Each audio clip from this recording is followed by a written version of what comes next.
இன்றைய நற்செய்தி யோவான் நற்செய்தி அதிகாரம் 7 இறை வார்த்தைகள் 1, 2, 10 மற்றும் 25 முதல் 30 வரை. அக்காலத்தில் இயேசு கலிலேயாவில் நடமாடி வந்தார். யூதர்கள் அவரை கொல்ல வழி தேடிக் கொண்டிருந்ததால் அவர் யூதேயாவில் நடமாட விரும்பவில்லை. யூதர்களின் கூடார விழா அண்மையில் நிகழவிருந்தது. தம் சகோதரர்கள் திருவிழாவிற்கு போன பின் இயேசுவும் சென்றார்.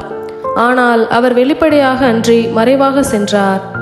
எருசலேம் நகரத்தவர் சிலர், இவரை தானே கொல்ல தேடுகிறார்கள், இதோ இங்கே இவர் வெளிப்படையாய் பேசிக் கொண்டிருக்கிறாரே, யாரும் இவரிடம் எதுவும் சொல்லவில்லையே, ஒருவேளை இவரே மெசியா என்று தலைவர்கள் உண்மையாகவே உணர்ந்து கொண்டார்களோ?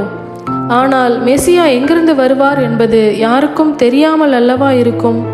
இவர் எங்கிருந்து வருகிறார் என்பது நமக்கு தெரியுமே என்று பேசிக்கொண்டனர்.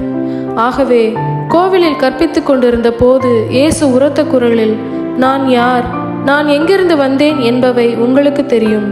ஆயினும் நானாக வரவில்லை, என்னை அனுப்பியவர் உண்மையானவர்.